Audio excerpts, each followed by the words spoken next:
Have you been surfing porn on the internet? Of course not. But if you have, you may have spyware. If your computer is running slow, or you are seeing annoying pop-ups and flashing security alerts, you may have spyware. Spyware can steal your passwords and lead to identity theft. SuperAntiSpyware.com is a free download that anonymously detects and removes spyware, malware, trojans, keyloggers. Super Anti-Spyware is 100% free. Download Super Anti-Spyware from SuperAntiSpyware.com.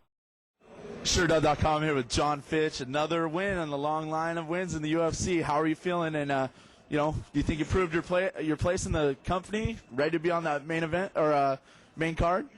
I feel like I've been proving myself with every fight that I come to fight. I'm well-rounded. I can stand. I can wrestle. I can submit people. I feel after tonight, I feel I've earned a little more respect as far as the airtime being airtime worthy, I guess. Talk about the crowd out here. You're from the Midwest originally. What's it like fighting in front of basically a hometown? Well, regardless of being from the Midwest, this was the absolute best crowd that I've pretty much seen ever. I even cornered in Japan once, and it was 25,000, but the response wasn't as good as this crowd. The seats were full before the first prelim started. That, if people haven't been to a fight before or haven't fought before, that is an amazing feat.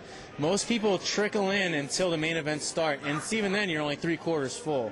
And then by the last two fights, you're at full capacity. Everybody was there at the first fight, which was unbelievable. It was awesome. Great crowd. Talk about Luigi as an opponent. You mentioned after in your post-fight comments you knew any one punch could end the fight. What did you do specifically to kind of counteract that? We worked a lot, just heavily keeping my hands up. Josh Koscheck has a really great overhand right, so he was a great sparring partner for this because that was the punch I was worried about from Luigi, was the overhand right. In the first round, he caught me clean with the punch. I made a mistake. I knew the punch was coming. He caught me, and I was okay. So part of the fight, you can see me smile because I knew, okay, I can take what this guy has. It's good to know, it's hard to find out that you have a decent chin, but when you find out you do, it's a good feeling. So that's why second round I came out a little more aggressive, a little more eager to finish the fight. So, I'm really happy with most of my performance. I think, I could have been a little bit cleaner in my stand-up, but his footwork was amazing. Luigi, give the guy credit because his footwork is amazing. He was in and out and cutting angles like nobody really else does in this game. That guy's got a really good future ahead of him if he keeps working the way he does. There's a couple good scrambles in the fight, and actually one led to the final submission. Take us through that sequence. It's just one of the things Dave Camarillo has us doing with Guerrilla Jiu-Jitsu is attacking the back and getting in dominant positions. A lot of guys have good submissions and good submission defense, but they don't have positioning. Luigi actually had some pretty good positioning, which kept me from grounding, pounding the way I wanted to.